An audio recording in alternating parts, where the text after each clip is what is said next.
হরে কৃষ্ণ। সকলের চরণে জানাই সশ্রদ্ধ প্রণিপাত এবং আপনাদের সবাইকে দৈনিক গীতামৃতের নতুন একটি পর্বে জানাই সুস্বাগতম, কৃষ্ণপ্রীতি এবং শুভেচ্ছা।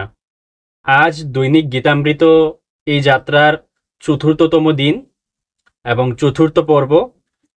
সেই ধারাবাহিকতায় আজকে আমি আপনাদের নিকট আলোচনা করব শ্রীমদ্ ভগবদ্গীতার চতুর্থ, পঞ্চম এবং ষষ্ঠ শ্লোক, বা শ্রীমদ্ ভগবদ্গীতার প্রথম অধ্যায়ের চতুর্থ, পঞ্চম এবং ষষ্ঠ শ্লোক।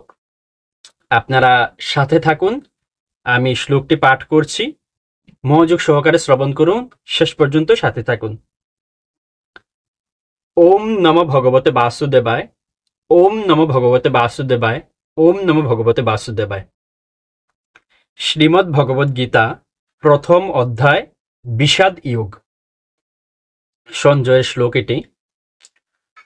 ওম অত্র শূরা মহেশ্বাসা ভীমার্জুন সমায়ুধি ইয়ুধানো বিরাটশ্চ দ্রুপদশ্চ মহারথ ধৃষ্টকেতুশ্চেকিতানঃ কাশীরাজশ্চ বীর্যবান পুরুজিৎ কুন্তি ভুজশ্চ সেব্যশ্চ নরপুঙ্গব ইয়ুধামন্যুশ্চ বিক্রান্ত উত্তমৌজাশ্চ বীর্যবান সৌভদ্র দ্রৌপদেয়াশ্চ সর্বএব মহারথা। শ্লোকটির অনুবাদ পাঠ করছি। এই সমস্ত সেনাদের মধ্যে ভীম ও অর্জুনের সমকক্ষ অনেক বীর ধনুর্ধারী রয়েছেন এবং যুযুধান, বিরাট ও দ্রুপদের মতো মহাযোদ্ধা রয়েছেন। সেখানে ধৃষ্টকেতু, চেকিতান, কাশীরাজ, পুরুজিৎ, কুন্তিভুজ ও শৈব্যের মতো অত্যন্ত বীর বলবান যোদ্ধারাও রয়েছেন। সেখানে রয়েছেন অত্যন্ত বলবান যুধামন্যু, প্রবল পরাক্রমশালী উত্তমৌজা, সুভদ্রার পুত্র এবং দ্রৌপদীর পুত্রগণ। এইসব যোদ্ধারা সকলেই মহারথী। আচ্ছা, আমরা আপাত দৃষ্টিতে শ্লোকটা যদি একটু দেখি, তাহলে এই শ্লোকে দুর্যোধন দ্রোণাচার্যের নিকট পাণ্ডব পক্ষের যে সমস্ত রথী বা মহারথীরা রয়েছেন তাদের সম্বন্ধে দ্রোণাচার্যকে বলছেন দুর্যোধন, এবং তাকে সতর্ক করে দিচ্ছেন। পূর্ববর্তী শ্লোকে আমরা দেখেছি পাণ্ডব পক্ষের যিনি ব্যূহ রচনা করেছিলেন, সৈন্যদেরকে সজ্জিত করেছিলেন, সেই যুবরাজ ধৃষ্টদ্যুম্নের ব্যাপারে তিনি বলেছিলেন এবং ব্যূহটা দেখিয়ে দিয়েছিলেন দুর্যোধন দ্রোণাচার্যকে।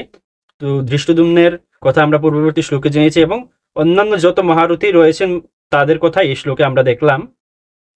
তো এই শ্লোকটা যদি আমরা একটু পর্যবেক্ষণ করি, তাহলে আমরা দেখতে পেলাম যে পাণ্ডব পক্ষে যে সকল যোদ্ধারা রয়েছেন তারা এতটাই যুদ্ধের কলা কৌশলে পারদর্শী ছিলেন যে দুর্যোধন এই শ্লোকসমূহে তাদেরকে ভীম এবং অর্জুনের সমকক্ষ বলে উল্লেখ করলেন।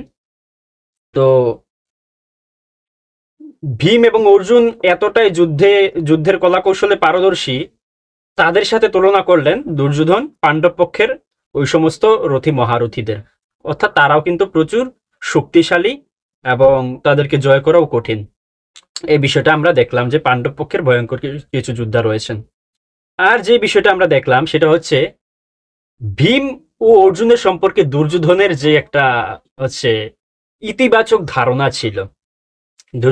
দুর্যোধন যদিও তাদের বিপক্ষে ছিলেন দুর্যোধন, তবু তারা যে প্রচন্ড শক্তিশালী, প্রচন্ড পরাক্রমশালী আর প্রচন্ড যুদ্ধের কলাকৌশলে পারদর্শী, সেটা তিনি এই শ্লোকসমূহে স্বীকার না করে পারলেন না।